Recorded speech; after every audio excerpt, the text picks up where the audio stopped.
है। 2017 के पहले गरीबों की संपत्ति पर, व्यापारियों की संपत्ति पर कब्जा होता था और गरीब लूटा जाता था, शासन की योजनाओं से वंचित रहता था और स्वयं की संपत्ति की रक्षा भी नहीं कर पाता था। आज हम लोगों ने प्रयागराज के अंदर कुख्यात माफियाओं के कब्जे से मुक्त कराई गई जमीन पर गरीबों के लिए निःशुल्क आवास की 2 स्कीम को यहां पर लॉन्च किया है। मैं इसके लिए यहां के विधायक श्री सिद्धार्थनाथ सिंह जी को, यहां की सांसद श्रीमती केसरी देवी पटेल जी को, प्रयागराज से जुड़े हुए अपने सभी जनप्रतिनिधियों को हृदय से बधाई देता हूं, शुभकामनाएं देता हूं और उन गरीबों को जिनको इस आवास योजना का लाभ मिलेगा, उन सबको मैं हृदय से अग्रिम बधाई देता हूं, अभिनंदन करता हूं कि आवास योजना प्रधानमंत्री आवास योजना की तर्ज पर उनके जीवन में व्यापक परिवर्तन का कारक बनेगी। इस विश्वास के साथ हम लोग इसको यहां पर लागू कर रहे हैं। भाइयों बहनों, आपने देखा होगा अभी यहां पर हम लोगों ने बड़े सैकड़ों करोड़ रुपए की परियोजनाओं का शिलान्यास और लोकार्पण किया है। इन योजनाओं का कार्य 2017 के पहले भी हो सकता था, लेकिन पहले विकास के लिए पैसा नहीं था। पहले जनता के विकास के लिए आने वाले पैसे को चंद लोग हड़प जाते थे और परिणाम होता था कि एक गरीब टुकटुकी लगा करके देखता रह जाता था। भाइयों बहनों, आपने देखा होगा पिछले 2-3 दिनों से लगातार समाजवादी पार्टी से जुड़े हुए एक व्यक्ति ने जो कहता था, कभी समाजवादी इत्र की बात करता था, तब हमारे प्रदेश अध्यक्ष जी ने कहा था ये समाजवादी इत्र नहीं, समाजवादी बदबू है जो गरीबों की बददुआ को लेकर के प्रदेश के अंदर फैलाया जा रहा है। ये गरीबों की आह का प्रतीक है। किसी गरीब को मकान से, किसी गरीब को अन्न से, किसी गरीब को शासन के अन्य योजनाओं से वंचित करके जो पैसा इन्होंने लूट करके रखा था, आज दीवालों से कैसे निकल रहा है, इसका प्रमाण आज आप देख रहे होंगे कि कल 257 करोड़ रुपए और कई किलो सोना और चांदी निकला।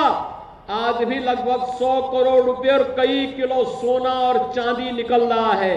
ये पैसा गरीब का पैसा है और गरीब का पैसा सत्ता के संरक्षण में कैसे लूटा जाता था, इसका प्रमाण भी है। और इसीलिए हमारी सरकार आने के पहले भारतीय जनता पार्टी ने 2017 में कहा था अपराध और अपराधियों के प्रति जीरो टॉलरेंस की नीति के तहत कार्य करेंगे।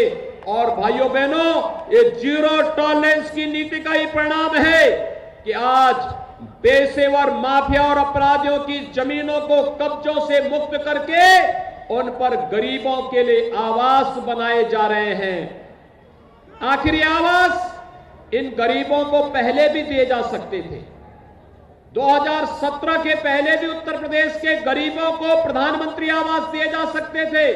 पिछली सरकारों की रुचि नहीं थी। पिछली सरकारें तो गरीबों के लिए आने वाले आवास को स्वयं हड़प जाते थे।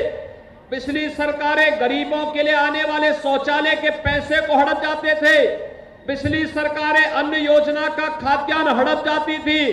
पिछली सरकारें तो प्रदेश के अंदर अराजकता का प्रतीक बनकर के व्यापारियों की संपत्ति पर, गरीबों की संपत्ति पर उसी प्रकार से कब्जा करते थे जैसे श्री सिद्धार्थनाथ सिंह जी कह रहे थे कि एक पासी परिवार के 2 साल के बच्चे को एक माफिया फाड़ने की धमकी देता है कि अगर संपत्ति जबरन उस माफिया के नाम पर नहीं लिखाई तो 2 साल के मासूम बच्चे के साथ हम एक घटना करेंगे। इस प्रकार की धमकियां मिलती थी। पाल समाज की बच्ची के साथ इस प्रकार का दुर्व्यवहार होता था। या फिर यहां के किसी व्यापारी का अपहरण करके उस व्यापारी की संपत्ति पर कब्जा कर दिया जाता था। लेकिन आज मैं कह सकता हूं, उत्तर प्रदेश के अंदर किसी माफिया की हैसियत नहीं, किसी गरीब की, किसी व्यापारी की, किसी कमजोर की संपत्ति पर कब्जा कर सके। और अगर उसने किसी कालखंड में किसी सार्वजनिक संपत्ति पर कब्जा किया है तो उस अवैध कमाई पर अब सरकार का बुलडोजर चल रहा है और उस संपत्ति को कब्जे से मुक्त करा करके उस संपत्ति को फिर से गरीबों को देने के लिए आवास बनाए जा रहे हैं। उस संपत्ति पर फिर से गरीबों के लिए आवास बनाने के लिए एक बड़ी कार्य योजना के साथ सरकार कार्य कर रही है। भाइयों बहनों, सरकार की सोच होनी चाहिए। आखिर पहले की सरकारें क्या कर रही थी? न गरीब को आवास देते थे, न कमजोर के लिए कोई सुविधा देते थे, न गरीब लोगों के लिए अन्न योजना का लाभ ही दे पाते थे, न कमजोर तबकों के लिए किसी प्रकार की कोई सुविधा दे पाते थे। लेकिन आज आप देख रहे होंगे हर गरीब को आवास की सुविधा उपलब्ध हो रही है। हमारी सरकार ने 4.5 वर्ष के अंदर प्रदेश के अंदर 43 लाख गरीबों को आवास की सुविधा का लाभ दिया है। और अगर मैं प्रयागराज की बात करूं तो प्रयागराज में 1.25 लाख लोगों को आवास की सुविधा का लाभ मिला है। प्रधानमंत्री मोदी जी पैसा देते हैं, लेकिन पिछली सरकारें इस पैसे को अपना घर बनने में, अपना घर बनाने में खर्च करती थी। हमारी सरकार आई, हमने इस पैसे को एक एक गरीब को मकान देने में लगाया और आज आप देख सकते हैं 43 लाख गरीबों का एक एक आवास बन गया। पहले शौचालय के नाम पर पैसा आता था और शौचालय के नाम पर आने वाला पैसा गरीब के घर में शौचालय बनाने के लिए नहीं, उस पैसे का दुरुपयोग क्या होता था? ऐसे ही जो आज दीवारों से नोट निकल रहे हैं, ये गरीबों के लिए आने वाली योजनाओं का नोट है। हमारी सरकार आई, ग्रामीण क्षेत्र में 2,61,00,000 लोग परिवारों को एक एक शौचालय दिया गया। सभी 58,000 ग्राम पंचायतों में एक एक सामुदायिक शौचालय दिया गया। नगरीय क्षेत्रों में भी हर गरीब को शौचालय की सुविधा का लाभ दिया गया और हर प्रकार की सुविधाओं से उन्हें आच्छादित करने का कार्य हो रहा है। आज प्रधानमंत्री जन आरोग्य योजना में हर गरीब को मुफ्त में स्वास्थ्य बीमा का 5 लाख रुपए का कवर उपलब्ध कराया जा रहा है।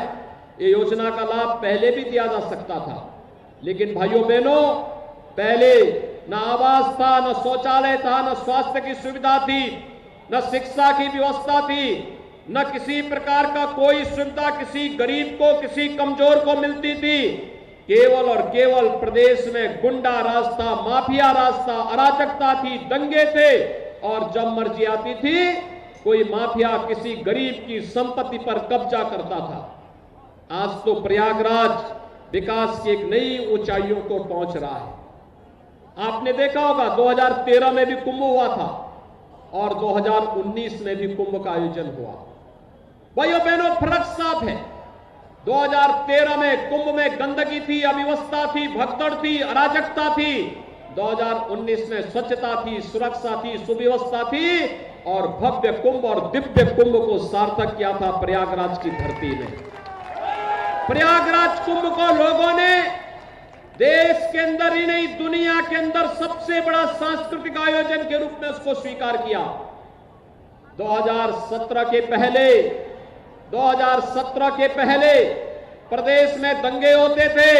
2017 के बाद प्रदेश के अंदर एक भी दंगा नहीं है। 2017 के पहले प्रदेश के अंदर दुर्व्यवस्था की स्थिति थी। आज प्रदेश में अंदर नए नए विश्वविद्यालय बन रहे हैं और प्रयागराज में डॉक्टर राजेंद्र प्रसाद जी के नाम पर हम लोग एक नेशनल लॉ यूनिवर्सिटी का भी निर्माण कार्य कराने जा रहे हैं। क्योंकि प्रयागराज की जब बात होती है तो प्रयागराज मां गंगा, मां यमुना और मां सरस्वती का मिलन स्थल ही नहीं, बल्कि प्रदेश के लोगों को न्याय देने का प्रमुख स्थान भी प्रयागराज है। और इसलिए प्रयागराज में न्याय की राजधानी बने, इसलिए उत्तर प्रदेश सरकार ने यहां पर नेशनल लॉ यूनिवर्सिटी के निर्माण की कार्रवाई को आगे बढ़ाया है। भाइयों बहनों, प्रयागराज का समग्र विकास हो, इसके लिए हम लोग निरंतर कार्य कर रहे हैं। मेरे साथ डिप्टी सीएम श्री केशव प्रसाद मौर्य जी हैं, मेरे साथ श्री सिद्धार्थनाथ सिंह जी हैं, मेरे साथ श्री नंदगोपाल नंदी जी हैं, हमारे दोनों सांसद श्री केसरी देवी पटेल जी हैं, प्रोफेसर रीता बहुगुणा जोशी जी हैं, हमारे सभी माननीय विधायक हैं, सभी जनप्रतिनिधि हैं। ये सभी लोग रुचि लेकर के विकास के कार्यों के साथ जुड़ करके एक एक गरीब को, एक एक किसान को, एक एक नौजवान को, एक एक महिला को समाज की सुविधा का, शासन की सुविधा का लाभ लेकर के देकर के उन्हें सुविधा के साथ जोड़ने का कार्य कर रहे हैं। कहीं हाईवे बन रहा है, कहीं एयरपोर्ट बन रहा है, कहीं वाटरवे बन रहा है, कहीं पर गरीब को आवास मिल रहा है, कहीं नौजवान के लिए अभ्युदय कोचिंग की सुविधा प्रारंभ की जा रही है, कहीं पर अब तो 1 करोड़ नौजवानों को स्मार्टफोन और टैबलेट देने की कार्रवाई भी प्रदेश के अंदर कल से हमने प्रारंभ कर दी है। भाइयों बहनों, मैं आप सबको एक बात के लिए आह्वान करूंगा। कोरोना कालखंड में आपने देखा होगा, कोरोना में केंद्र की सरकार, प्रदेश की सरकार जनता जनार्दन के लिए कार्य कर रही थी, प्रशासन लगा हुआ था, हेल्थ वर्कर लगे हुए थे और राजनीतिक दलों में मात्र भारतीय जनता पार्टी का कार्यकर्ता जनता जनार्दन की सेवा में लगा था। बाकी दलों के लोग होम क्वारंटीन थे, घर से बाहर नहीं निकल रहे थे, दुष्प्रचार कर रहे थे, भय का माहौल पैदा कर रहे थे, वैक्सीन का विरोध कर रहे थे। लेकिन मोदी जी के नेतृत्व में फ्री टेस्ट, फ्री उपचार, फ्री में अन्न योजना और फ्री में वैक्सीन, सबको वैक्सीन देने के लिए भी कार्रवाई हुई। और मुझे बताते हुए प्रसन्नता है, उत्तर प्रदेश में 19.25 करोड़ लोगों को वैक्सीन के डोज दी जा चुकी है। और मैं आप सबका आह्वान करूंगा, प्रधानमंत्री जी ने कब कहा है कि एक प्रिकॉशन डोज हेल्थ वर्कर को पहले चरण में हम लोग देना प्रारंभ करेंगे। ये प्रिकॉशन डोज 3rd वेव की जो आशंका व्यक्त की जा रही है, उसके लिए बच्चों के लिए भी वैक्सीन देने की प्रक्रिया प्रारंभ हो गई है। 15 से 18 वर्ष के बच्चों के लिए पहले चरण में वैक्सीन देने की व्यवस्था, हम आभारी हैं प्रधानमंत्री मोदी जी के, जिन्होंने प्रिकॉशन डोज के साथ साथ हमारे युवा बालकों के लिए भी ये फ्री में वैक्सीन की व्यवस्था को लागू करने की कार्रवाई की है। लेकिन हम सबको सावधानी बरतनी पड़ेगी। 2 गज की दूरी, मास्क है जरूरी। कितने लोगों ने यहां वैक्सीन लगाया है? एक बार थोड़ा हाथ खड़ा करके मुझे बताएं, जिन लोगों ने वैक्सीन ले ली है। भाइयों बहनों, आपका मैं अभिनंदन करता हूं। जिन लोगों ने वैक्सीन ले ली है वे अच्छी बात है, लेकिन जिन लोगों ने नहीं लिया है वे भी वैक्सीन ले लेंगे। ये मैं आप सबसे अपील करूंगा। आज के इस अवसर पर विकास की जो ढेर सारी योजनाएं, सैकड़ों करोड़ की योजनाएं आपको यहां पर प्राप्त हो रही हैं, इसके लिए मैं प्रयागराज वासियों को बधाई देता हूं। आवासीय सुविधा एक समय सीमा के अंदर प्रयागराज विकास प्राधिकरण बना करके यहां के गरीबों को निष्पक्ष रूप से उपलब्ध करवाने की कार्रवाई को आगे बढ़ाएगा और बाकी अन्य आवासीय सुविधाओं को हम तेजी के साथ पूरे प्रदेश के अंदर बनाने का कार्य करेंगे। हर गरीब को प्रधानमंत्री आवास योजना के साथ तो जोड़ने का कार्य करेंगे ही, लेकिन गरीब के साथ साथ बहुत सारे तबके होते हैं जिनके लिए आवास की आवश्यकता होती है, और उसमें अधिवक्ता समुदाय है, उसमें शिक्षक है, उसमें चिकित्सक है, उसमें आंगनबाड़ी है, उसमें आशा वर्कर है, उसमें एएनएम है और उसमें जुड़े हुए हमारे वे तमाम अन्य लोग होंगे जिनके पास अपना आवास नहीं होगा। सरकार उनके साथ मिलकर के सस्ता आवास उन्हें उपलब्ध कराने की व्यवस्था करेगी। अब यह नारा नहीं चलेगा जो पहले सपा की सरकार में चलती थी कि जो जमीन खाली है वह जमीन हमारी है, जो नारे पहले चलते थे। अब जो माफिया किसी गरीब की, किसी सार्वजनिक संपत्ति पर, किसी व्यापारी की संपत्ति पर कब्जा किया होगा तो वह संपत्ति सरकार वापस लेकर के उस गरीब को वापस करेगी, उस व्यापारी को वापस करेगी, सरकारी संपत्ति वापस होगी और सरकारी संपत्ति पर गरीबों के लिए आवास इसी प्रकार से बनाने की कार्रवाई को आगे बढ़ाया जाएगा। मैं एक बार फिर से प्रयागराज वासियों को आज इस कार्यक्रम के लिए हृदय से बधाई देता हूं, अपनी शुभकामनाएं देता हूं और विश्वास व्यक्त करता हूं कि इन योजनाओं का लाभ आप सभी लोग लेंगे। आप सबके प्रति मेरी शुभकामनाएं। धन्यवाद। जय हिंद। जय जय श्री राम। जय जय श्री राम।